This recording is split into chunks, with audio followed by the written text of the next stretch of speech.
하나님 아버지 감사합니다. 이 시간 부족한 자를 세워주셨사오니 입술을 사용해 주시고 마음의 생각과 뜻을 주장해 주셔서 오직 하늘의 것만을 증거하기에 부족함이 없도록 역사해 주시옵소서. 하나님의 마음이 어떠한지 그 마음 속에 담겨 있는 것이 무엇인지 우리는 알 수 있도록 역사하시길 원합니다. 우리에게 주신 것이 어떤 대가를 통해서 주신 것이 아니라 정말 우리를 사랑하시는 그 사랑을 인하여 우리에게 정말 당신 안에 있는 그 생명을 허락해 주셨사오니 하나님 아버지, 이러한 것들 정말 우리를 사랑하시는 그 아버지의 마음, 그 국률의 마음을 깨닫고 그 사랑 담은 자로 살아갈 수 있게 도와주시옵소서.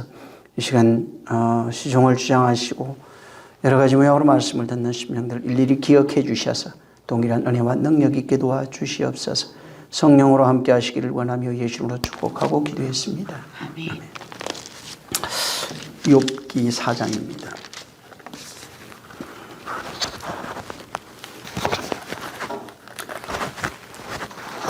1절부터 끝절까지 있습니다. 시작. 대만 사람 엘리바스가 대답하여 가로되 누가 내게 말하면 내가 영증이 나겠느냐? 날지라도 누가 참고 말하지 아니하겠느냐? 전에 내가 여러 사람을 교훈하였고 손이 늘어진 자면 강하게 하였고 넘어져 가는 자를 말로 붙들어 주었고 무릎이 약한 자를 강하게 하였거늘 이제 이 일이 내게 임함에 내가 답답하여 하고 이 일이 내게 당함에 내가 놀라는구나. 내 의뢰가 경외함에 있지 아니하냐? 내 소망이 내 행위를 완전히 함에 있지 아니하냐? 생각하여 보라. 죄 없이 망한 자가 누구인가? 정직한 자의 끊어짐이 어디 있는가? 내가 보건대 악을 밭갈고 독을 뿌리는 자는 그대로 거듭나니 다 하나님의 기운에 멸망하고 그 콧김에 사라지느니라. 사자의 우는 소리와 사나운 사자의 목소리가 그치고 젊은 사자의 이가 부러지며 늙은 사자는 움킨 것이 없어 죽고 암사자의 새끼는 흩어지느니라. 무슨 말씀이 내게 가만히 임하였고 그 가는 소리가 내게 들렸었나니 곧 사람이 깊이 잠들 때쯤 하여서니라. 내가 그 밤에 이상으로 하여 생각이 번거로울 때에 두려움과 떨림이 내게 이르러서 모든 골절이 흔들렸었느니라. 그때의 영이 내 앞으로 지나매 내 몸에 털이 쭈뼛하였었느니라. 그 영이 서는데 그 형상을 분변치는 못하여도 오직 한 형상이 내 눈앞에 있었느니라. 그때에 내가 종용한 중에 목소리를 들으니 이르기를 인생이 어찌 하나님보다 의롭겠느냐? 사람이 어찌 그 창조하신 이보다 성결하겠느냐? 하나님은 그 종이라도 오히려 믿지 아니하시며 그 사자라도 미련하다 하시나니 하물며 흙집에 살며 티끌로 털을 삼고 하루살이에게라도 눌려 죽을 자이겠느냐? 조석 사이에 멸한 바 되며 영원히 망하되 생각하는 자가 없으리라. 장막주를 그들에게서 뽑지 아니하겠느냐? 그들이 죽나니 지혜가 없느니라. 아멘. 네.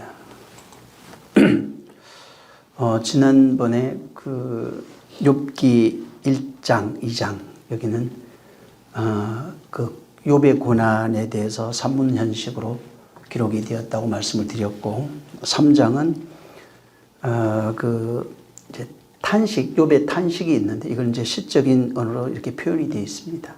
그다음에 이제 4장, 5장은 오늘부터 이제 봐야 되는데 여기에는 그 욥이 고난, 이제 환난 이런 것이 있어요. 탄식이 있습니다. 그 앞장까지 있던 게 이제 이런 내용인데 이것에 대한 그 엘리바스가 충고하는 내용입니다. 근데 이게 이제 시적 표현으로 기록이 되어 있는 겁니다. 한마디로 지금 그 엘리바스의 그 이야기의 논지가 뭐냐면 인과응보입니다. 권성징악, 신상필벌이라고 하는 이런 그 내용으로 이제 되어져 있는 겁니다. 자, 이 이제 엘리바스의 이야기가 5장까지 이제 계속 이어집니다. 4장부터 5장. 그 다음에 이제 건너뛰어 가지고 다시 15장과 22장에 그 엘리바스가 주장하는 내용이 이제 기록이 되어 있습니다. 엘리바스의 전체적인 이야기가 뭐냐면은 욥에게 너는 죄의 결과, 그러니까 죄로 말미암아 이런 결과가 왔다는 겁니다. 그리고 이제 적극적으로 회개해야 된다라고 하는 그 충고를 하고 있는 내용이 그 이제 엘리바스가 하는 내용이에요. 그래서 4장, 5장, 15장, 22장에 이제 이런 내용으로 되어 있습니다. 오늘은 4장을 봐야 되는데 4장이 이제 여기에는 전반부 후반부로 되어 있고 1절부터 11절까지 여기는 하나님의 이제 공의, 절대적인 이제 공의에 대한 기록이 있습니다. 그다음에 이제 후반부로 가면 12절부터 있는 내용에는 뭐가 있냐면은 환상 속에서 하나님의 그 어떤 완전하심, 그다음에 그 거룩하심 이런 것을 기록하고 그다음에 인간의 그 환상을 통해서 하나님을 만나면서 대화했던 내용 중에 인간이 그런 어떤 본질에 대한 모습, 그 본질에 대해서 이제 기록해 놓은 것이 그 후반부 12절부터 있는 내용이에요. 욥기에 보면은 이 엘리바스의 변론이 욥의 이야기를 듣고 엘리바스가 다시 변론하는 이야기가 3번 있습니다. 그래서 4장, 5장, 아까 얘기했던 15장, 22장이 있습니다. 그 엘리바스의 그 변론의 그 핵심이 뭐냐면은 인간이 당하는 어떤 고난 이런 것들은 아무 이유 없이 오지 않는다는 거예요. 아무 이유 없이 고난은 오지 않는다는 겁니다. 그래서 고난의 이제 근원에 대해서 왜 고난이 오는지에 대한 그 이유에 대해서 기록을 해놓은 겁니다. 그래서 이유 없이 고난이 오지 않고 아무 까닭 없이 고난은 오지 않는다 하는 내용입니다. 그러면서 이제 하는 이야기가 모든 고난은 그 고난이 왜 오는가? 고난의 그 이유가 엘리바스는 인간의 죄라고 기록을 해놨어요. 그래서 인간의 죄 때문에 그 고난이 온다라고 하는 겁니다. 그래서 인간이 이 세상 태어나서 겪는 모든 고난들, 이런 고난들은 자기가 저지른 그런 죄의 결과라고 하는 겁니다. 그래서 자기가 지은 죄 때문에 그 결과로서 하나님이 징벌하심으로 나타나는 그 고난이 바로 죄에 대한 결과로 나타나는 것이 바로 고난이다. 이렇게 이제 주장을 한 겁니다. 그래서 고난당하는 자가 가장 먼저 해야 될 일이 뭐냐면은 다른 것이 아니라 죄를 인정해야 된다. 그 다음에 죄를 인정하고 회개하는 자세가 필요하다고 하는 것이 엘리바스의 주장이에요. 그래서 엘리바스는 인간의 본성이 원래 악하다. 죄성을 가지고 있고 죄악이 가득한 존재다. 그리고 그 죄의 그 인간의 그 본성이 죄악이기 때문에 그 죄악의 결과로서 오는 것이 고난이다. 그리고 고난은 하나님이 주신다. 이렇게 이제 얘기를 한 겁니다. 그래서 여기 이것이 이제 엘리바스 주장은 오늘날 기독교가 가지고 있는 그런 주장하고 똑같습니다. 사실은. 자, 그 4장 3절에도 3절로 4절 이제 5절을 우리가 읽었는데 엘리바스는 여기 보면은 3절 그 4절 5절에 그 욥이 과거에 행했던 행적을 기록해 놨어요. 너 참 선행을 많이 했다. 과거에 네가 훌륭했다.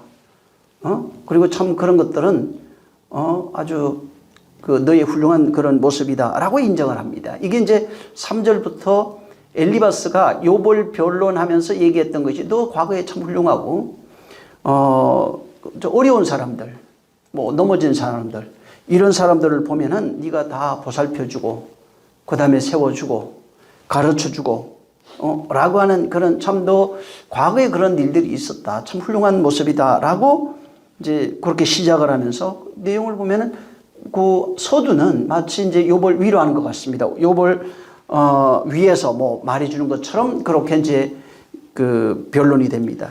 근데 이 말을 하고 있는 이면에 그 밑으로 쭉 그런 내용들을 이렇게 보면은 욥은 그 엘리바스는 욥이 참 과거에 너무 훌륭했는데 지금 당하는 고난이라고 하는 이것은 현재의 고난이죠. 지금 당하는 이 고난은 네가 죄를 저질렀기 때문에 이러한 고난이 온다고 말한 겁니다.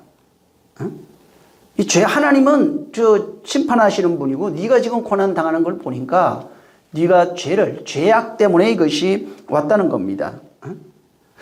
그래서 그 결과를 보고 넌 이거 죄악 때문이다 라고 이렇게 이제 선언한 겁니다. 이건 마치 왜 예수님이 십자가에 죽으실 때 많은 사람들이 네가 죄 없으면 내려와 봐라 얘기를 하죠. 이사야 53장에는 뭐라고 해놨냐면은 그 죽음에 대해서 그가 징벌을 받는 이유가 하나님께 맞아서 징벌을 받는다 이렇게 기록을 했어요. 53장 그 4절에 보면은 이사야. 그러니까 예수님이 십자가는 뭐냐면 사람들이 그냥 겉으로 볼 때는 야 네가 십자가에 죽는 거는 이유가 있지. 하나님께 징벌을 받아서 죽는 거지 그냥 죽을 수 있냐 말이 안 된다 라고 주장한 거예요. 이제 이 엘리바스의 그 주장하는 내용이 똑같습니다. 그래서 윤례적 도덕적 율법적 시각으로 보면서 그 결론 욥이 당하고 있는 고난의 결론을 보면서 이러한 결론이 있다고 하는 것은 어떤 문제가 있다. 이건 징벌이다 이렇게 이제 말한 겁니다. 그리고 이제 15장에 가면 그래도 이제 말을 안 하고 끝까지 죄가 없다 얘기를 하니까 15장 4절부터 보면은 아주 좀 더 이제 직설적으로 얘기를 합니다. 거기에는 욥의 도덕성을 아예 비판을 합니다. 내가 하나님 경외하는 일을 폐하여 하나님 앞에 묵도하기를 그치게 하는구나. 내 죄악이 내 입에 가르치나니 내가 간사한 자의 혀를 택하였구나. 너를 정죄하는 것은 내가 아니요 내 입이라. 내 입술이 너를 쳐서 정가하느니라. 그러니까 여기 15장 4절부터 쭉 보면 거기는 욥을 이제 직설적으로 아예 너는 그 문제가 있는 사람이다. 뭐 하나님 앞에 죄도 인정하지 아니하고 넌 도덕적으로 신앙적으로 율법적으로 봐도 너는 문제가 심각하다 이렇게 얘기를 한 겁니다. 그래서 4장에는 그냥 애둘러서 너 참 과거에 훌륭했다. 근데 고난의 결과를 보니까 원인 없는 그 고난이 없다고 이제 얘기를 하는 겁니다. 그래서 욥이 죄 때문에 이렇게 네가 죄를 졌기 때문에 이러한 그 환난이 왔다고 책망을 하는 겁니다. 그리고 이제 15장, 22장에 가면 아까도 얘기한 것처럼 아주 직설적으로 욥이 고난을 받는 이유가 네가 저지른 죄악 때문이라고 이제 선언을 합니다. 그래서 네가 만약에 여기서 벗어날 수 있는 방법이 있는데 벗어날 수 있는 방법이 뭐냐면 네가 죄악을 회개해야 된다. 그 인정하고 회개하는 길밖에 없다. 그러면 이제 여기서 벗어날 수 있다. 오늘날 그 교회가 그렇게 하죠. 많은 사람들이 왜 이제 어려움을 당하면 네가 죄 때문에 그렇다. 먼저 회개하시오. 설교할 때도 가장 많이 듣는 그 하는 얘기가 설교라고 그러잖아요. 그러니까 회개 설교하면 은혜 받는다고. 그러니까 원인 없는 결과가 없어. 네가 지금 어려움 당하고 병 들고 어떤 문제가 생기는 거는 이제 죄악 때문이다라고 이제 얘기하는 거예요. 이게 엘리바스가 이 얘기를 지금 하고 있는 겁니다. 그래서 그 욥기 22장 이제 나중에 한번 읽어보시기 바랍니다. 21절부터 30절까지 보면은 네가 하나님과 화목하고 평안하라. 그러면은 복이 내게 임할 것이다. 이제 이렇게 얘기를 해요. 그 다음에 뭐 전능자에게 돌아가라. 내 장막에서 불의를 멸리해라. 그리고 네 보화를 티끌로 여겨라. 그러니까 보화를 그 욕심 내지 말아라. 그런 거 좀 그거 버리고 그런 것들을 저 돌로 여겨라.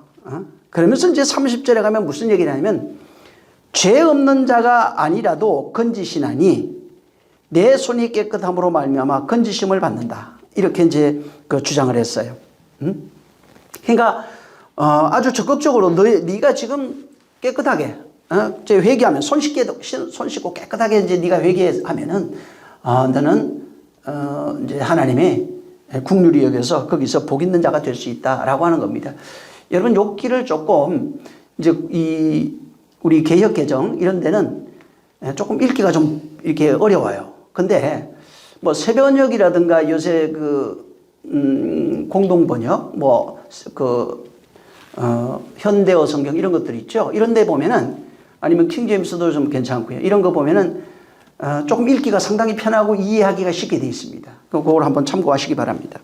자, 그래서 이제 그 22장에 그렇게 이제 그 엘리바스가 권면하고 충고합니다. 근데 21장에 보면은 무슨 얘기가 나오냐면 나아마 그 사람 소발이 이제 권면하는 얘기가 나옵니다. 욥이 책망을 받아요. 그래서 나아마 사람 소발이 그 권면하니까 책망을 하니까 욥이 뭐라고 얘기를 하냐면 나는 죄 없다 얘기를 하는 거예요.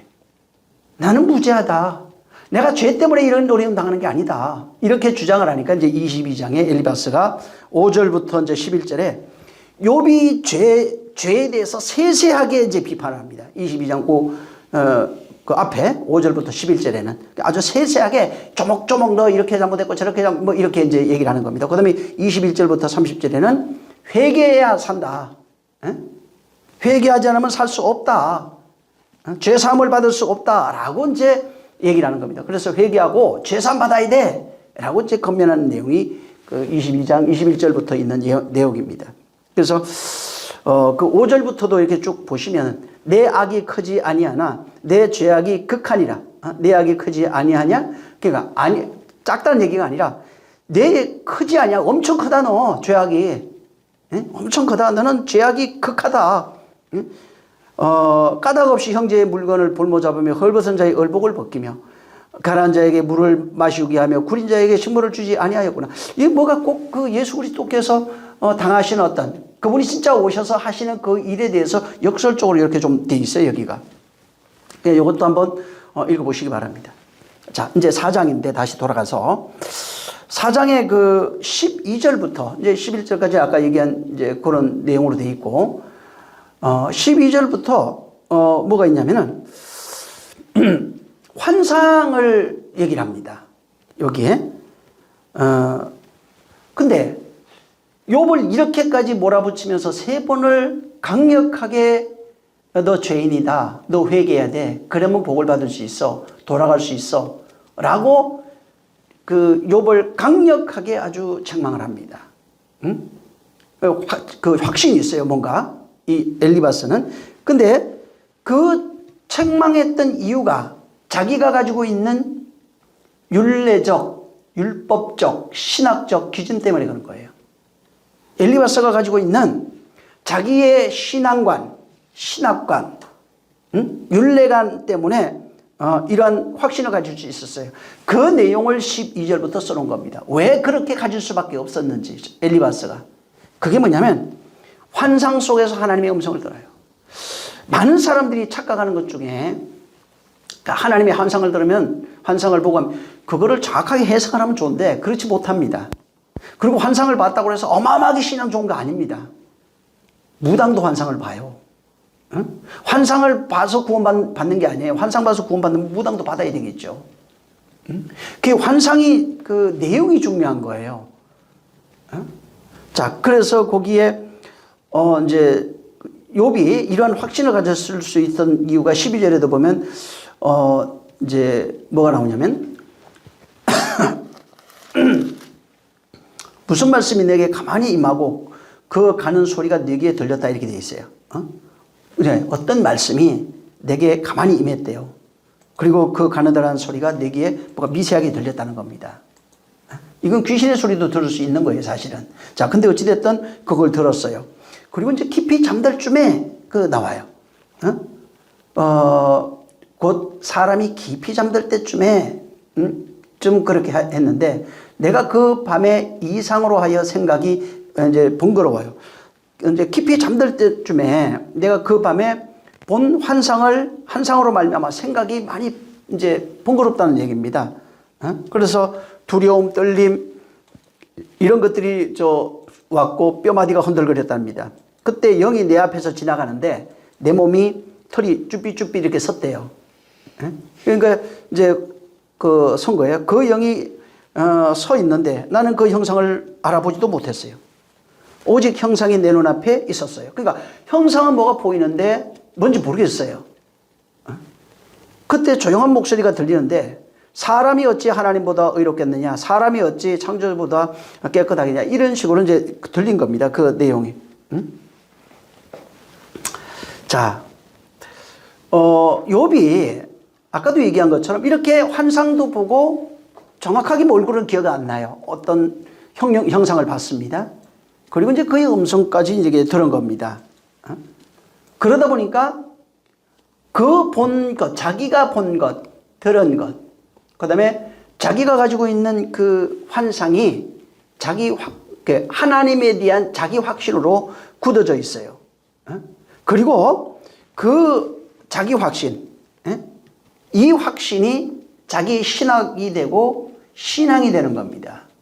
모든 사람 똑같습니다. 엘리바스처럼. 모든 사람도 자라온 환경, 또 꿈이나 환상을 봤어요. 어떤 소리를 들어요. 이렇게 되면 어떤 일이 생기냐면은 그 들었던 것, 본 것, 배웠던 것들, 내가 맞다고 생각했던 이런 것들이 전부 다 자기 확신이 됩니다.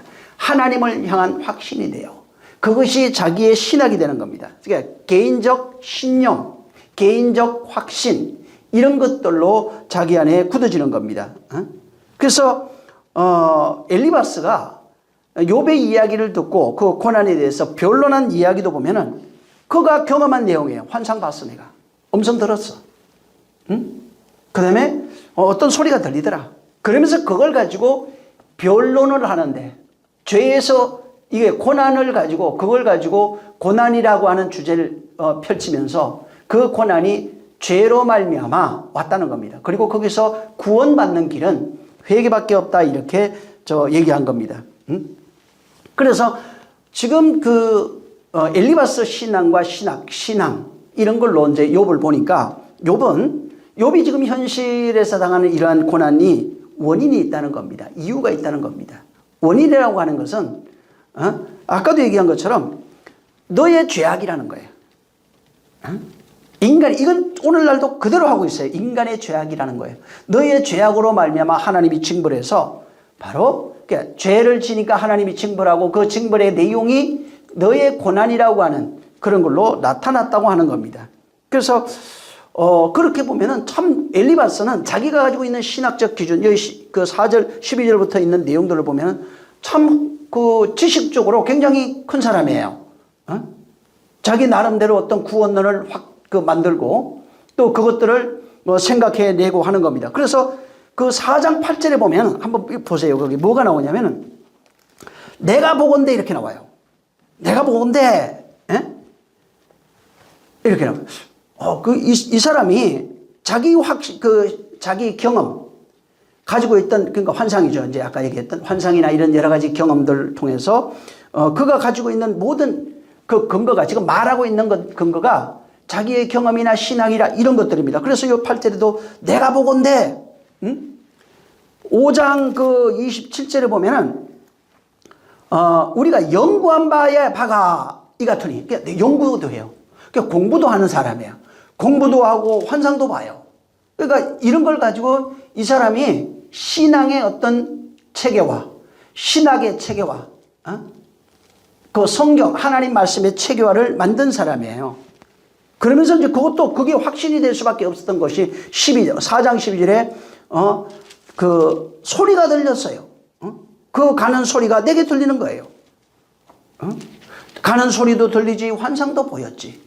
또 연구한 바로 해보니까 틀림없는 거예요, 이게.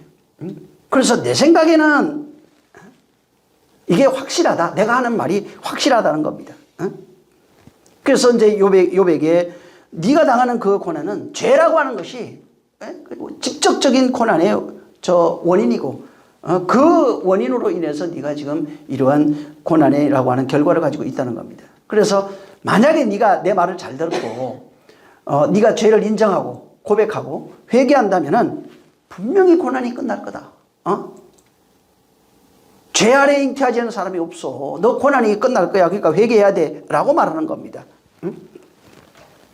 그래서 하나님께 돌아가는 방법, 고난이라고 하는 것이 그치는 그 방법은 지금 네가 징벌을 보고 있으니까 하나님이 이건 징벌한 거다. 그래서 이스라엘 사람들도 그런 생각을 가지고 있었어요. 지금 어떤 병이 들었어요. 어떤 고난이 와요. 그러면은 죄의 결과라고 생각하는 거예요. 이거 엘리베스하고 똑같은 겁니다. 그래서 그런 얘기 묻죠. 예수님이. 제가 자기의 죄 때문에 그런 겁니까? 부모의 죄 때문에 그런 겁니까? 이렇게 묻잖아요. 그러니까 모든 그 원인은 죄라고 하는 것 때문에 왔다는 겁니다. 그리고 그 결과는 맹인이 됐든 뭐가 됐든 그 결과는 하나님의 징벌로 이스라엘 사람들도 그렇게 생각한 겁니다. 그러면 이 징벌을 없애려면 어떻게 되냐면 하나님 앞에 가서 고백해야 되는 거예요. 내가 죄인입니다 라고 고백해야 되는 겁니다. 그러니까 죄인으로 고백하지 않으면 고난이 이제 그치지 않는다는 겁니다. 근데 이게 그럼 100% 틀렸느냐? 그렇지가 않아요. 어떤 면에서는 죄 때문에 오는 게 맞아요. 근데 죄 때문에 오는데 죄를 통해서 오는데 그 죄를 누가 감당하시냐면 예수 그리스도 감당하시는 거예요. 십자가에서. 인간은 태어나서 죽을 때까지 죄 아래에 속해서 죄 아래 살다가 죄 아래 죽는다고 그랬어요. 왜 그것이 그렇게 되냐면 율법이라고 하는 것이 있게 되면은 율법은 정의를 할 때 의의는 없다고 정의해요. 왜? 인간이 살아가고 율법 아래에서 숨쉬고 살아가는 모든 것이 그냥 율법이라고요. 그러니까 율법에 매여 살아가는 것 자체가 죄라고요. 율법의 내용을 모르고 숨쉬는 것 자체가 죄라고요. 어떤 꼭 죄를 졌기 때문에 죄가 아니라 그냥 율법 아래에서 하나님 알지 못하고 살아가는 것 자체가 죄라는 겁니다. 그래서 어떤 면에서는 엘리바스 얘기가 뭐 100% 틀렸다 그러진 않아요. 한 반은 맞은 거예요. 그래서 갈라디아 그 6장 7절 8절에 보면은 사람이 심은 대로 거둔다는 거야.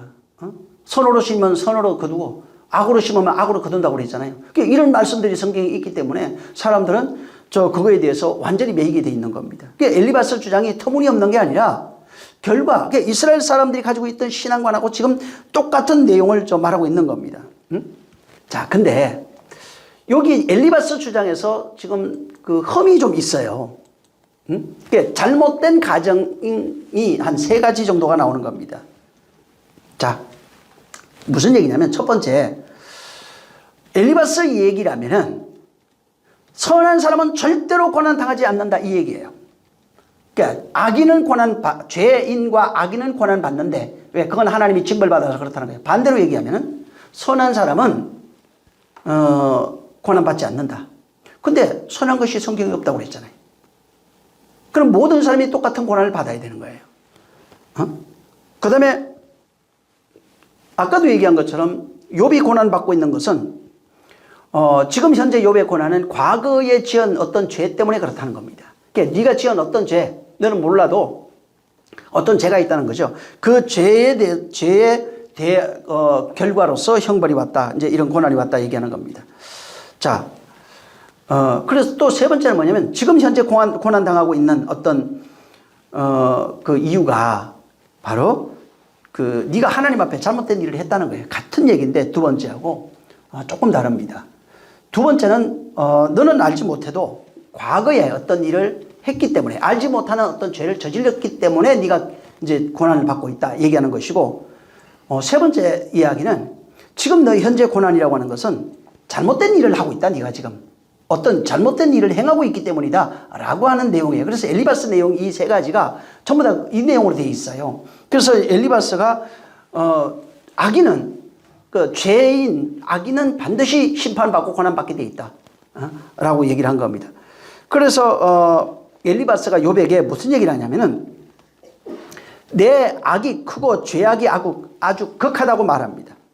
22장 5절부터 11절에 보면은 아주 맹렬한 비난을 해요. 그냥 네 악이 아주 크다. 죄악이 크다 이렇게 얘기를 하는 겁니다. 그리고 22장 그 20절 그다음에 23절 여기 가면은 너 빨리 회개해.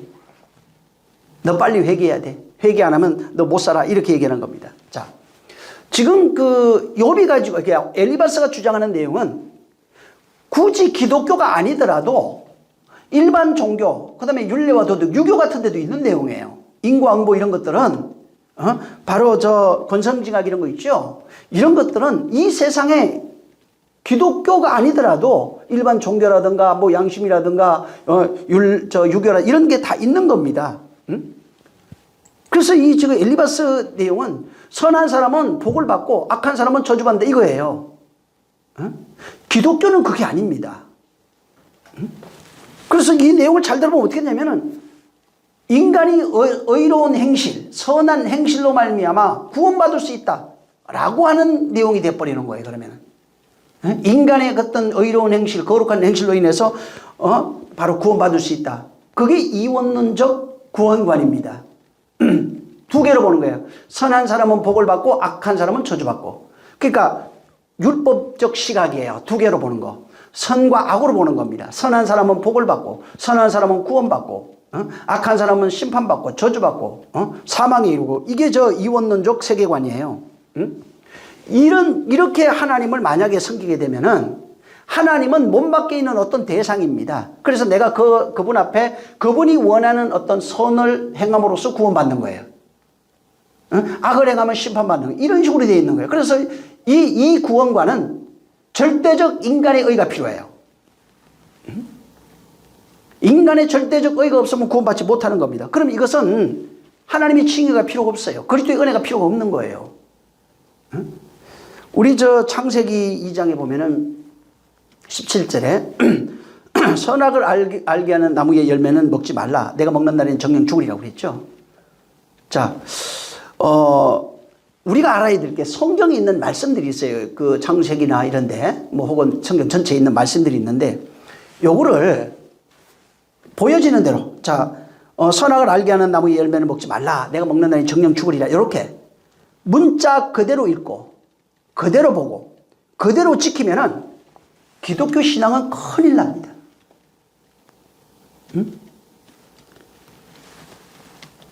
기독교 신앙은 성경을 문자로 읽는 게 아니에요. 문자로 보면 안 돼요. 그래서 문자로 막 들어가서 연구하고 하면은 어떻게 되냐면은 거기에 매여서 그 너머에 있는 하나님의 마음을 발견 못 합니다. 그래서 문자로 읽는 것이 아니라 문자 속에 담겨 있는 내용과 그 의미를 그걸 배우는 거예요. 문자가 아니라 문자로 보여지는 것, 단어 이게 아니고 이 문자 속에 담아놓은 그 내용, 하나님의 마음이에요, 이게. 하나님의 마음. 문자 속에 담겨 있는 그 마음, 그 마음의 내용이 뭔지 그걸 배우는 거예요. 그래서 껍데기로 보면은, 문자로 보면은 이것을 알 수가 없는 거예요. 금방 얘기한 대로 선악을 알게 하는 나무의 열매 먹지 말라고 그랬어요. 만약에 이걸 문자로 그대로 보고 인식을 해요. 그대로 보고 지켜요. 행동하고 준행합니다. 그러면은 선악을 알게 하는 나무가 뭐예요? 본 적 있냐고요? 어떻게 안 먹어야 되는 거예요 도대체? 먹는 건 도대체 뭐예요? 그래서 요거를 지금 그 금방 선악을 알게 하는 나무의 열매 먹지 말라 했을 때 이걸 문자로 보고 그대로 내가 행하는 거예요. 난 절대로 선악을 알게 하는 나무의 열매를 안 먹는다. 그게 뭔 줄 알아야지? 이렇게 신앙생활하면은 심판받는다고요. 사망 아래 놓이게 된다고요. 문자를 그냥 문자로 그대로 보게 되면은 보고 그대로 행하면 하라 하지 말라 이런 식으로 그대로 보고 저 행하려고 그러고 그렇게 노력하면은 그게 하나님의 심판이라고요. 그게 저주 아래 있는 거고 그게 사망 아래 있는 거예요. 문자로 선악과를 보면은 선악과가 뭔지 보이지 않는 거예요. 그래서 선악과 먹지 말라 그러면 선악과가 뭔지 모르지만은 나는 안 먹을 거야. 또 어떤 생각을 하겠어요? 선악과는 안 먹은 적이 없어. 왜? 우리 조상 아담과 하와 먹었다고 생각하니까. 있다고 해도 나는 안 먹을 거야. 이런 식으로 가버린다고요, 이게. 그것을 그 말씀을 주신 이유와 그 의미를 깨닫지 못하는 겁니다. 그래서 이건 뭐냐면 선악과 이 내용은 선악과 먹지 말라 먹는 날이는 정령 죽으리라는 것이 하나님 심판의 내용 그 심판의 근거를 설명해 주는 이야기예요. 선악과를 먹어야 돼요. 그래서 그것을 선악과가 뭔지를 설명하면서 어떻게 구원이 이루어지는지에 대한 내용을 그 속에 담아놓은 겁니다. 그래서 하나님이 심판하는 이유를 그걸 모르면 이해할 수가 없는 겁니다. 요한복음 3장 그 17절에 하나님이 그 아들을 세상에 보낸 이유가 세상을 심판하려 하는 것이 아니래요. 그러면 선악과 먹고 죽는 것이 목적이 아닐 거 아니에요. 하나님의 아들이 이 세상에 오신 것은 저로 말미암아 세상을 구원하려 하기 위함이라는 거예요. 그래서 믿는 자는 구원받고 믿지 않는 자는 구원받지 못한대요. 뭐를 믿는 거예요? 믿는 자는 심판을 받지 아니하고 받지 않는다. 믿지 않는 자는 이미 심판을 받았다고 말하는 겁니다. 그러면서 17절에 얘기한 거, 18절에 그 얘기고 17절에는 세상이 구원하러 왔다는 거예요. 그럼 심판하고 뭐가 지금 그분이 오신 거하고 뭐가 관련이 있는 거잖아요, 지금. 그리고 그가 이 세상 오셔서 인간을 구원하는 내용이 어떻게 완성이 되는지에 대한 내용을 여기 설명해 놓은 거예요. 그가 하신 일을 믿는 거예요. 그러니까 믿음은 말씀이 육신되어 오신 그가 이 세상에 오셔서 행하시는 그 일을 믿는 겁니다. 그런데 그 일이 뭐냐면 오셔서 나는 죽으러 왔다. 대속물로 주러 왔다. 섬기러 왔다. 계속 얘기해요. 내가 죽을 것이다. 죽어야 된다. 그게 유익하다. 아버지의 뜻이다. 죽어야 너희 안에 내가 하나로 있을 수 있는 거야. 그러니 너희가 알게 돼. 계속 이런 얘기를 해주거든요. 그러니까 그가 오셔서 하시는 그 일들을 믿어야 그 일이 내 안에 있는 거예요. 그게 구원이라고요. 로마서에도 그 3장 19절에 보면은 율법이 말하는 바가 율법 아래 있는 자들에게 말하는 것이니. 그러니까 율법이 뭘 얘기하냐? 율법 아래 있는 자들에게 말해주는 거래요. 율법 밖에 있는 자들에게 말하는 것이 아니라 율법 안에 있는 자들에게 말하는 것이니 모든 입을 막고 온 세상으로 하나님 심판 아래 있게 하려 합니다. 뭘 얘기를 하는 거예요? 율법 아래 있는 게 그게 죄야. 율법 아래 있으면 안 돼. 그 얘기를 하고 있는 거예요. 고린도 후서 5장을 보세요. 이건 한번 고린도 후서 5장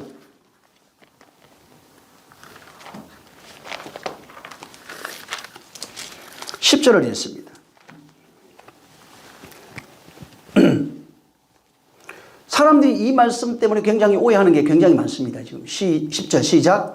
이는 우리가 다 반드시 그리스도의 심판대 앞에 드러나 각각 선악간에 그 몸으로 행한 것을 따라 받으려 함이라. 예. 이제 그 들어보면 어떻게 되냐면은 우리가 반드시 그리스도의 심판대 앞에 선다는 거예요. 다 그냥 안 믿는 자랑 믿는 자 다 서. 그다음에 이제 그 앞에서 다 드러난대요. 믿는 거 안 믿는 거 다 드러나고 죄악이 다 드러난대요. 각각 선악간에, 그러니까 선악간에 죄, 선과 악이 다 드러나가지고 그 몸으로 행한 것들을 따라 심판받게 된다. 이렇게 이제 써놨어요. 자, 여기 고린도후서 5장 10절에 이제 겉으로 보여지는 거는 하나님이 우리를 심판하는 기준이 선악이라고 이렇게 보여져요. 근데 선악은 뭐냐면 어떻게 판단하냐면 그 몸으로 행한, 이 행한이라고 하는 게 플라스라고 하는 단어인데 성취하다, 완성하다 이런 뜻으로 되어 있어요. 조금 다릅니다, 사실은. 자, 어찌됐든 그 몸으로 행한 것 때문에 선악간에 심판해가지고, 심판을 받게 된다. 이런 식으로 이제 보여지는 겁니다. 쉽게 말하면 그냥 너 행한 대로 심판받는 거야. 이렇게 이제 우리가 읽었다고요. 그래서 착한 사람은, 칭찬을 받고, 열심히 일한 사람은, 상을 받고, 이런 식이에요. 나쁜 사람은 심판을 받고 나쁜 행동을 하면은 그 상응하는 어떤 대가로 심판을 받아서 저주받고 이런 식으로 이걸 이해했다고요, 다. 성경을 또 권성징악으로 보고 있잖아요. 죄인은 구원받고 의인은 구원받고 죄인은 심판받고라고 하는 이런 기준으로 사람들이 이원론적 어떤 시각이죠. 그걸 가지고 이제 성경을 본 겁니다. 자, 아까도 얘기한 것처럼 이원론적 시각은 권성징악, 선한 사람 구원받고 행한 대로 악을 행하면 이제 심판받고 선을 행하면 구원받고 이거는 아까도 얘기한 것처럼 세상에 있는 것과 똑같아요. 다른 종교도 있는 겁니다. 이걸로 구원받는 게 아니에요. 보통 그래서 기독교인들이 선을 행해야 돼. 이걸 선을 행하는 게 뭔지를 지금 모르고 있는 거예요. 하나님의 행하심이 뭔지를 전혀 모르고 있어요. 그러니까 내가 열심히 수양하고 돌을 닦고 열심히 어떤 섬기는 일을 잘하고 이런 식으로 해서 하나님 앞에 상도 받고 구원도 받고 그렇게 이제 생각을 하는 겁니다. 근데 이 5장 10절은 이 얘기가 아니에요. 이걸 직역해보면 어떻게 나오냐면은 이는 우리 모두를 그리스도의 심판대 앞에 드러나게 하는 것은 그러니까 우리 모두를 그리스도 심판대 앞에 드러나게 한대요. 덕에 드러나게 하는 것은 그 몸으로 행한 것을 선으로 행하는지 악으로 행하는지 각각 받게 하기 위하여 이렇게 돼 있어요. 자, 여기 아까도 얘기한 것처럼 행하는 것 이렇게 돼 있는데 이거는 보면은 행한 어떤 결과, 그러니까 인과응보에 대한 그 얘기를 하는 게 아닙니다. 그러니까 행한 것에 대한 심판 이전에 그 얘기를 하는 것이 아니라 그가 행하고 있는 것 이런 뜻이에요. 그가 행하고 있는 것, 그러니까 그 사람이 행하고 있는 그것이 선에 대한 것인지 악에 대한 것인지, 그러니까 이 사람이 어떤 사람이 행하고 있는 이게 선에 대한 것인지 악에 대한 것인지 그리스도의 심판대 앞에서 드러나게 된다 이 얘기예요. 그러니까 그리스도의 심판대 앞에서 그 사람이 행하는 그것이 행한 그것이 바로 선에 대한 건지 악에 대한 건지 드러나게 된다 이런 겁니다. 아까도 이게 그 행하다가 이제 플러스인데 이거는 어떤 행동을 말하는 게 아닙니다. 이 단어는 어떤 행동을 말하는 게 아니라 물론 그 의미도 포함하고는 있어요. 근데 여기서 말하는 거는 플러스라고 하는 것은 어떤 지금 내가 행하는 것 이런 게 아니라 어떤 일의 결과를 얘기를 해요. 어떤 행위의 성취, 결과, 완성, 의미를 얘기를 하는 겁니다. 그래서 어떤 일에 완성되어진 거예요. 자, 쉽게 말하면 각 사람들이 모든 사람이 이 세상에 태어나죠. 태어나가지고 이 세상 살아갑니다. 자기 인생이 있고 자기의 역사가 있어요. 자, 이것이 자기가 행한 거예요. 나의 인생, 나의 역사가 내가 행하고 있는 그 일이에요. 근데 그것이 바로 완성된 것인지, 그것이 바로 결과물로 어떻게 완성되어져 있느냐 하는 겁니다. 네가 이 세상 태어나서 살아가면서 만들어낸 인생과 역사 속에서 만들어낸 그 완성물이, 결과물이 그게 선인지 악인지 그게 그리스도의 심판대 앞에 드러난다고요. 우리가 지금 행하고 있는 어떤 그 얘기라는 것이 아니라 내가 인생을 살아가면서 만들어낸 어떤 결과물이 그리스도의 심판 앞에서 드러나는데 그것이 드러날 때 선한 것인지 아니면 악한 것인지 드러나게 된다 하는 겁니다.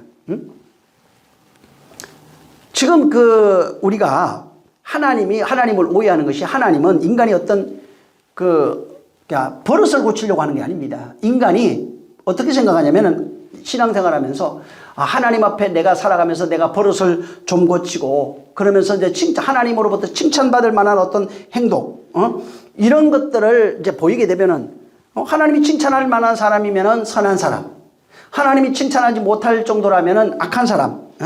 그래서 이런 것들이 드러나가지고 하나님이 선한 사람은 선한 대로, 악한 사람은 악한 대로 심판하신다라고 생각하는 거예요. 이것이 아니라는 겁니다. 하나님이 인간을 평가하는 그 기준, 그 근거는 그 존재 자체가 그게 선인지 악인지 하는 거예요. 그것이 심판이라고요. 그리고 심판 때 드러나는 것이 뭐냐면 그 존재 자체가 선인지 악인지 하는 거예요. 근데 성경은 뭐라고 해요? 인간은 선한 것이 없대요. 하나님만 선하대요. 예수 그리스도만 선하다고 되어 있어요. 그래서 은혜가 필요한 거예요. 우리의 선을 요구하는 것이 아니라 하나님의 선하신 그 선을 우리에게 보내주셔서 우리가 그 선으로 하나님 앞에 그리스도의 심판대 앞에 드러날 때 선한 자라고요. 인간의 어떤 행위와 노력을 말하는 것이 아니고 하나님만 선한 거예요. 하나님이 선하신 그 선을 우리에게 곧 믿는 자에게 주셨다고요. 그 선이 우리에게 있어서 우리가 그 선으로 완성되면 네가 선한 거예요. 근데 그 선이 없어요. 그러면 아무리 열심히 노력해도 그것은 악한 것입니다.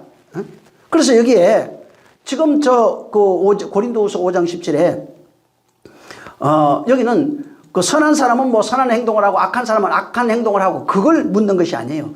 네가 선이냐? 이렇게 묻는 거예요. 너 선이 있어? 너 지금 선한 거야? 네가 선이야? 이걸 묻고 있는 거라고요. 이게 그리스도의 심판 때 드러난다고요. 너 선이야? 근데 선이 없어요. 그러면 악이에요. 아까도 얘기했잖아요.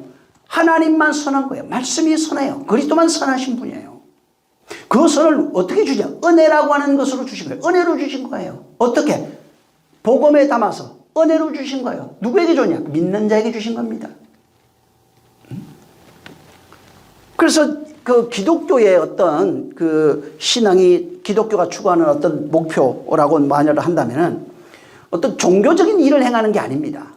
종교적 어떤 열심을 얘기하는 것이 아니고 어떤 또 도덕적으로 훌륭한 어떤 경지에 이르르는 게 아니에요. 그것이 아니고 하나님은 절대로 인간이 어떤 행하는 도덕적, 그 윤리적 어떤 수준에 올라가 가지고 훌륭한 어떤 모습을 드러내는 그것을 보시고 기뻐하거나 뭐 즐거워하고 복을 주시고 칭찬하는 분이 절대로 아니라는 겁니다.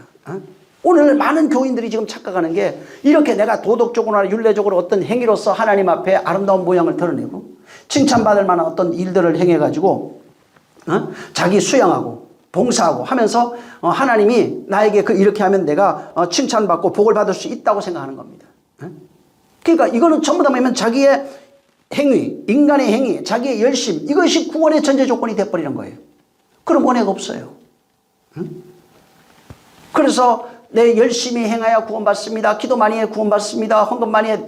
이게 아니라는 게 그건 도구라고요. 복음 전하는 도구들이에요 다. 주객이 전도된 겁니다. 이런 것들이 전제되면 안 돼요. 나의 열심, 도덕적 수양의 기준, 또 어떤 성경에 아는 그런 수준, 학벌의 수준 이런 것들이 아니라고요. 인간의 행위는 구원과 전혀 상관이 없습니다. 선과 전혀 상관이 없어요. 바로 만약에 인간의 행위로서 구원을 받고 심판을 받는다고 한다면은 정말 그렇다면은 뭐가 전제돼야 되냐면은 인간의 절대적 자유가 전제돼야 됩니다. 이게 무슨 말이냐면은 절대적 자유가 뭐냐면 태어나는 것부터 잉태되고 태어나고 자라면서 먹고 마시는 모든 것을 내가 선택할 수 있어야 돼요. 근데 잉태되는 거 마음대로 됩니까? 내가 하는 거예요? 응? 부잣집에 태어나고 싶지 그러면. 이게 절대적 자유예요. 인간이 태어나서 죽을 때까지 하는 모든 행동이 자기가 절대적 자유를 가지고 선택할 수 있어야 그 행위에 대해서 하나님이 심판할 수 있어요. 근데 인간이 가지고 있는 어떤 선택하잖아요. 어떤 행위들이 자기가 선택하는 게 없어요. 태어나는 것도 그렇고 살아가면서 모든 거 말하는 것까지라도 전부 다 타자자합니다. 밖에서 오는 타자자에서 억압된 결과물이에요. 성품도 억압된 결과물이에요. 전부 다. 내가 나를 만들어서 이렇게 만들어갈 수 있는 게 아니에요. 인간은 자기가 선택해서 할 수 있는 것이 이 세상에 전혀 없습니다. 만약에 그런 선택할 수 있는 권한이 있고 모든 걸 그렇게 할 수 있다면 하나님 심판할 수 있어요. 근데 인간은 선택할 수 있는 것 자체가 없다고요. 애시당초. 그럴 권한 자체가 없어요. 내가 태어나고 싶어 태어나나요? 그런 얘기하잖아요. 막 엄마한테 혼나면 왜 나 낳았어? 내가 먼저 뭐 나 다 하려고 그랬냐고.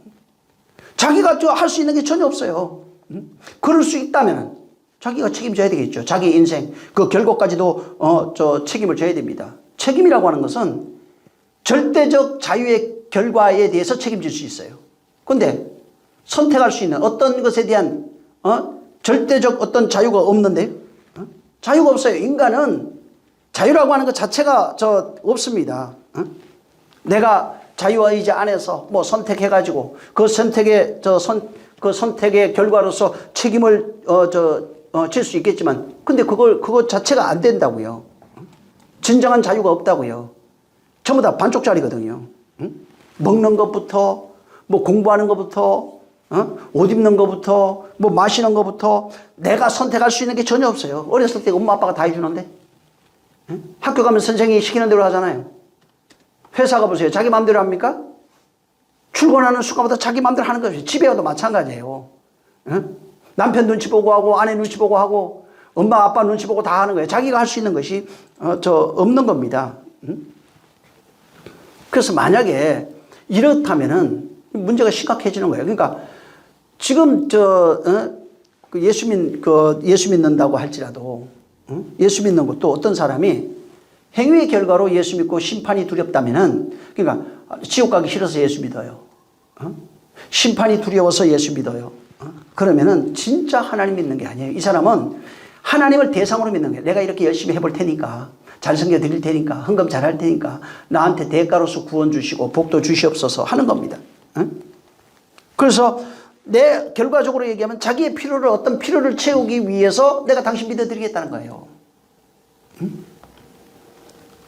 지금 여기 선악과 저 먹는 문제도 마찬가지인데 지금 그 아담과 하와가 선악과를 먹느냐 먹지 않느냐 이 선택의 문제를 얘기를 하는 게 아닙니다. 거기. 이 선악과를 먹는데 정령 죽으리라 2장 17절에 얘기했는데 그거 먹지 말라. 먹으면 죽으니까 먹지 말아라. 이 얘기를 하는 게 아니에요. 선악과를 먹으면 안 된다는 그것. 그러니까 선악과를 먹으면 안 된다고 하는 그것을 아는 거예요. 그러니까 선악과를 먹으면 안 된다는 거예요. 그것을 아는 것이 생명나무예요. 선악과를 먹으면 안 된다는 그것을 아는 것. 하나님이 그걸 가르쳐 주면 먹어라 말라 이게 아니라 선악과를 먹으면 안 되는 것을 안 된다고 하는 사실을 그것을 아는 것이 생명나무라고요. 쉽게 말하면 선악나무를 먹어야만 생명나무가 된다고요. 하나님이 가르쳐 준 것은 어떤 선택의 영역을 말하는 것이 아니고 선악과 먹으면 정령 죽는다는 겁니다. 정령 죽게 된다는 거예요. 그래서 정령 죽게 되는데 바로 선악과 먹어서 정령 죽어야 사실은 생명나무로 나올 수 있다고요. 먹지 말라 먹어라 이런 문제가 아니라 선악과 먹으면 정령 죽는다고요. 아 이거 먹으면 안 되는구나. 이걸 알아야 돼요. 그 내용이 생명나무라고요. 근데 그걸 먹어야 된다고요. 그래서 이 내용이 어떻게 연결이 되냐면 이걸 오늘날 기독론 중심으로 만약에 이제 우리가 이해를 한다면 선악과 먹는 게 뭐냐면 우리가 먹는 게 아니고 우리가 먹으면 안 돼요. 그거는 예수 그리스도가 먹는 거예요. 예수 그리스도의 죽음을 선악과라고 그래요. 어차피 우리는 먹을 수도 없어요. 에? 왜? 그거 먹으면 죽는다고요. 누가 죽느냐? 예수가 죽는다고요. 그래서 말씀이 육신되어 오신 예수께서 선악과 먹음으로 죽어요. 우리는 그거 먹으면 그거 먹는다면 죽는다는 사실을 알아야 되는 거예요. 그래서 그가 선악과 먹고 십자가에서 죽어야 우리에게 생명이 된다는 겁니다. 그래서 그가 선악과 먹는 이유가 곧 십자가 죽는다는 얘기예요. 그렇게 선악과 먹으면은 그의 생명이 나에게 전거된다는 겁니다. 그가 먹으면은 정령 죽어요. 그리고 우리는 그가 먹으면 죽는다는 사실을 알고 그 내용이 뭔지 알아요. 내용을 알고 그가 먹음으로써 죽어서 그의 생명 하나님의 미랄이 땅에 떨어져 죽음으로써 많은 열매 맺는다고 하는 당신의 생명을 우리에게 바로 전해주는 겁니다. 그래서 그가 십자가에 죽어서 그의 생명이 우리에게 전달된 내용이 생명나무라고요. 그래서 선악과 먹으면 죽어요. 그걸 아는 거예요. 그게 생명나무라고요. 그러니까 누가 죽느냐? 예수 그리스도가 죽어야 된다고요. 그 내용 속에 담겨있는 내용이 그거예요. 그러니까 선악과 먹으면은 그가 하나님의 아들이 선악과 먹으면 정령 죽어요. 인생은 처음부터 선악과 먹고 태어난 존재들이라고요. 내가 얘기했잖아요. 인간은 이미 먹어서 죽은 존재들이에요. 근데 죽은 존재를 살리는 방법을 말하고 있다고요. 그래서 인생은 태어나서 이미 율법 아래 태어난 게 선악과 먹은 거예요, 그냥. 근데 선악과 먹지 않아도 되는 그분이 하나님의 아들이라고요. 근데 그가 뱀으로 온 거예요, 그래서 뱀으로 온 거고 사람으로 온 거예요. 선악과로 온 거라고요. 선악나무로 온 거라고요. 그래서 그가 이 세상 오셔서 선악과 먹었다고요. 선악과 먹어서 십자가에 죽은 거예요. 그가 죽으니까 뭐를 가르쳐 주냐? 야, 선악과 먹으면 죽어. 이 사실을 알아요. 야, 그가 죽으니까 뭐가 되냐? 우리가 산다고요. 그가 죽으면 우리가 산다고요. 이게 복음이에요.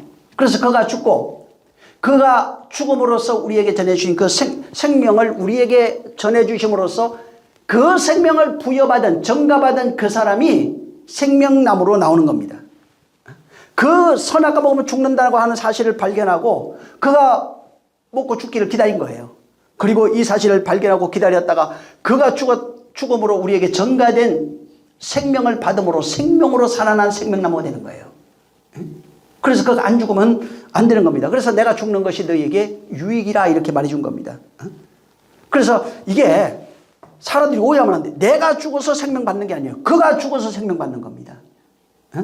다만 나는 그로 같이 죽는 거예요. 그가 죽을 때 내가 죽는 거지. 내가 죽으니까 생명 받는 게 아니라 생명 가지신 이가 죽어서 그 생명을 우리에게 전가하는 겁니다. 그가 죽을 때 뭐가 중요하면 선악과 먹은 우리의 인생들 같이 죽는다고요. 우리는 죽을 수가 없어요. 그가 죄 없는 이가 죽음으로써 우리가 그와 연합해서 죽는 겁니다. 그래서 예수의 죽음을 통해서 우리에게 생명 주시는 거예요. 그의 죽음을 통해서 생명을 우리가 얻게 되는 겁니다. 그의 생명을 얻는 거예요. 그거를 선악과 먹음으로 말미암아 선악과 먹고 정령 죽으리라는 사실을 알고 그 속에 담기에는 생명나무를 먹는 내용으로 되어 있는 거예요. 그래서 이걸 그 내용을 깨닫게 하기 위해서 모르니까 그거 다시 먹을까 봐 내쫓아 준 겁니다. 그리고 그 내용을 깨닫고 선악과 먹은 자로서 생명과가 되어 들어오게 하신 거예요. 그래서 두루두는 화영검을 거기다 두시고 하나님이 지키게 하신 겁니다. 그러니까 인간이 심판받는 이유가 아까도 얘기한 것처럼 이 엘리바스가 이제 그 얘기를 하는 건데 엘리바스가 얘기하는 인간이 심판받는 이유는 인간이 행한 어떤 죄악 때문이 아니에요. 이미 태어나서 죄 아래 있고 율법 아래 있는 게 그거라고요. 쉽게 말하면 이 선악과로 얘기한다면 선악을 알게 하는 나무 그 열매 그걸 먹으니까 심판이고 지옥이란 얘기가 아니에요. 이미 인간은 거기서 태어났다고요. 태어나갖고 먹는 게 아니라 이미 율법 아래 태어난 그 존재 자체가 선악과 먹고 태어난 존재라고요. 두 개로 선과 악으로 율법이라고 하는 걸 선과 악으로 자기를 만들고 선과 악으로 자기 의를 만들고 선과 악으로 다른 사람을 심판하고 이게 율법 아래 있는 자 선악과 먹은 자의 행태라고요. 인간은 그냥 태어나면은 여기에 태어난다고요. 선악과 먹어서 심판받고 아벨이 가인을 죽여서 심판받고 태어나면서 인간은 악하기 때문에 심판받는 게 그래서 거기도 죄 아래 잉태하여 다윗이 그런 얘기했죠. 죄 아래 잉태하여 죄 아래 출생하고 죄 아래 살다가 죄 아래 이 내용이 무슨 얘기인지 모르니까 그게 봐라 그냥 인간은 태어날 때부터 악안이다 선악설 그래서 선성설이 맞다 선악설이 맞다 그 얘기 하잖아요. 그 얘기가 아니라고요. 그게 아니라 지금 우리가 선악과 먹고 태어났잖아요. 선악과 먹고 살아가고 있어요. 근데 예수님이 선악과 우리는 그냥 선악과 아래에서 태어나서 그러니까 율법 아래 태어나 율법 아래 살다 율법 아래 죽는다는 말이 율법 아래 잉태해서 율법 아래 태어나서 율법 아래 죽는다는 말과 똑같은 거예요. 죄 아래 태어나서 죄 아래 잉태해서 죄 아래 태어나 죄 아래 살다 죽는다는 말과 율법 아래 잉태해서 율법 아래 저 출산하고 율법 아래 살다가 율법 아래 죽는다는 말과 똑같은 말이라고요. 율법을 행해서 구원받는 게 아니라는 겁니다. 선악과 먹는 행동이 뭔지를 모르기 때문에 심판받는다고요. 우리는 선악과 먹는 것이 우리는 이미 선악과 먹어서 죽은 존재들이에요. 선악과 먹은 존재들이라고요. 이제 뭘 먹어야 돼요? 생명과를 먹어야 돼요. 그래서 선악과 먹으면 정령 죽으리라. 그분이 선악과 먹은 존재들을 껴안으시고 십자가에 죽은 거예요. 아, 선악과 먹는 것이 예수님이 선악과 먹게 하기 위해서 그런 거구나. 우리가 선악과 먹었다는 이유가 그분이 선악과 먹고 죽는 얘기구나. 우리가 율법 아래 있다는 것이 율법을 껴안고 완성하시기 위해서 십자가에 죽는 내용이구나. 이렇게 알아야 된다는 거예요. 그러니까 선악과가 뭔지 그게 뭘 얘기하는지 모르면은 그냥 껍데기로 알면 그냥 죽는 거예요. 선악과가 뭔지 모르고 읽으면 죽는다고요. 아벨이 죽었잖아요. 아벨이 죽은 그 내용이 형이 동생을 죽였습니다. 이거 살인하면 안 됩니다. 이 얘기라는 것이 아니라 그게 무슨 행동인지 왜 가인이 저 동생을 죽였는지 그것이 가인이 우리라고 그랬잖아요. 그 내용이 뭔지 모르면은 아벨의 죽음도 모르는 겁니다. 아벨의 죽음의 내용이 뭔지 모르기 때문에 예수께서 죽으셨어요. 그 죽은 내용이 뭔지 모르기 때문에 또 우리가 예수를 죽였다잖아요. 우리의 죄를 담당하사 우리가 그를 죽였고 이런 얘기 하잖아요. 그럼 내가 예수를 죽였다는 살인자인 그 살인자라고 하는 사실을 모르기 때문에 죽는 거예요. 아니, 나는 2000년 전에 있는 분을 내가 언제 죽였대요? 이렇게 얘기하잖아요, 다들. 이원론으로 보면 전부 다 엘리바스 같이 돼버리는 겁니다. 내가 아니 그 태어난 적도 없는데 뭐 내가 왜 언제 죽었어요? 난 그거 안 죽였다고. 율법을 완성하시는 것은 죽음밖에 없어요. 율법으로 죽어야 되는 거예요. 율법과 하나로 죽는 겁니다. 인생 자체가 율법이에요. 우리가 말하는 게 전부 다 율법입니다. 여러분이 지금 사람과 대화하잖아요. 대화하면서 말하는 모든 내용이 율법이에요. 여기에 선과 악으로 돼 있어요, 다. 부부싸움 할 때도 애들 얘기할 때도 전부 다 저 율법입니다. 그래서 이 율법 안에 있는 게 하나님 뭐라, 야, 그게 사망이잖아. 너희가 죄 얘기하지. 그럼 내가 죄로 얘기해 줄게. 그게 죄야. 그게 불의한 거야. 내용을 모르면 안 되는 거야. 율법이 진리로 완성돼야지. 율법을 주신 이유는 그것에서 진리로 완성하라는 겁니다. 사망이라고 할 때는 생명이 있다고 얘기해 주는 거예요. 그 사망이 있지 말고 생명으로 나오라는 얘기예요. 생명 누구예요? 하나님이 준다고요. 어떻게 말해요? 그분이 완성해서 준다고요.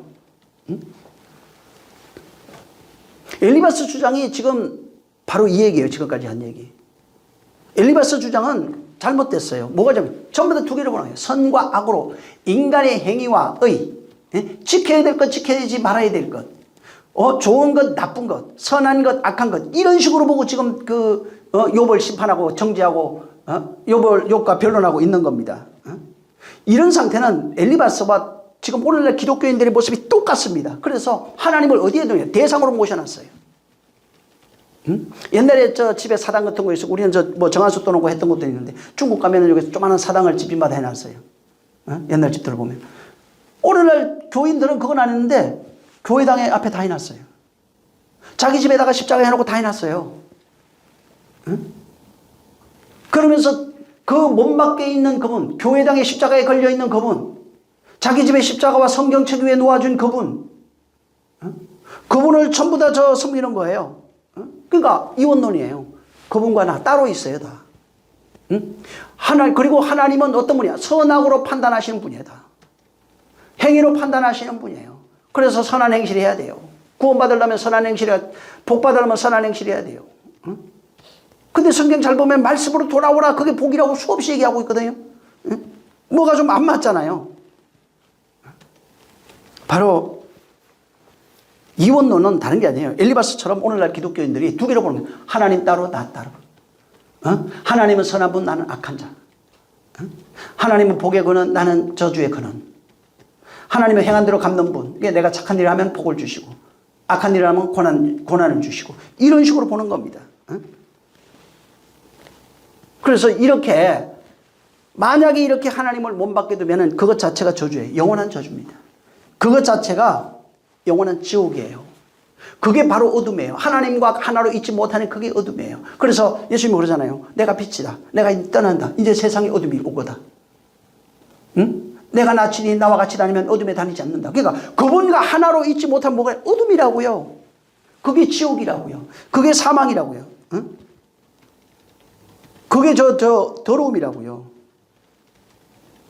성경은 율법 아래서 태어나 율법 아래 살다가 율법 아래 죽는 모든 것 자체, 바로 인간의 모든 그 인생 자체가 율법이라고요. 다시 말해서 죄악이라고요. 인생은 두 개로 봐요. 선과 악, 죄와 악으로 본다고요. 바로 인간의 존재적 인생, 태어나서 그냥 살다가 죽는 그때까지 모든 존재적 그런 인생의 상태가 선악이에요, 그냥. 그게 악이에요. 그게 죄예요. 그냥 하나님이 말씀하신 그 내용을 모르면 그게 악이에요. 만물을 주야 만물의 신성이 담겨 있다면서요. 자, 만물의 신성이 담겨 있는데 그러면 그 만물 속에 담긴 신성을 발견해야 될 거 아니에요? 근데 왜 내 안에 신성이 담겨 있는 건 생각 못 하느냐고요. 밖에 있는 신성을 말하면서도 자기 안에 하나님의 신성을 담아뒀어요. 그 신성이 들어있대요. 성경은 내 안에 담겨 있는 신성이 되면 어떻게 얘기를 하고 있냐면 하나님의 말씀을 받은 자는 신이 돼버려요. 신성이 몸 밖에 있으면 만물 속에 신성이 담겨 있다고 그러는데 우리 안에 담겨 있으면은 네가 신이다 이렇게 얘기를 한다고요. 두 개로 보라는 얘기가 아닙니다. 하나님 없이 신성이 몸 밖에 있으면은 그냥 이원론이에요. 그러면 항상 선악으로 보고 죄악으로 봐요. 그래서 어떤 문제 보잖아요. 이건 이것 때문에 그래. 이게 죄 지어서 그래. 이건 네가 잘못했잖아. 너 기도 안 해서 그렇고. 너 헌금 안 해서. 이런 식으로 가게 되죠. 여러분, 기도 안 해서 이게 아니라 그런 건 전부 도구라고요. 물질도 도구, 일하는 건 도구예요. 복음 전하는 도구예요. 응? 복음을 위한 도구들이에요. 물질도 그렇고요. 건강도 그렇고 모든 것들이 도구라고요. 근데 도구로 안 알고 그걸 구원의 조건으로 얘기를 해버리면, 저 여호와 증인들 그러잖아요. 일주일에 한 번인가 두 번 전도 안 하면 구원 없다고 그러잖아요. 구원의 도구로 얘기했어요, 전도를. 그러면은 끊임없이 자기 의를 내놓게 돼 있어요. 하나님 앞에 자기 의를 포장하게 돼 있고 내놓게 돼 있고. 자, 악한 것은 뭐라고 그래요? 아담과 하와처럼 부끄러움을 가리게 돼 있어요. 뭘로 가려요? 행위로 가리는 겁니다, 다. 자기 의로 가리는 거예요. 자기 열심, 내가 그래도 이렇게 했습니다. 내가 한 개 더 많으니까 가부시게 해가지고 내가 한 개 더 많으면 내가 상이라도 좀 주시오. 응? 항상 자기가 계산하게 돼 있는 거예요. 내가 헌금도 이만큼 했으니까. 응?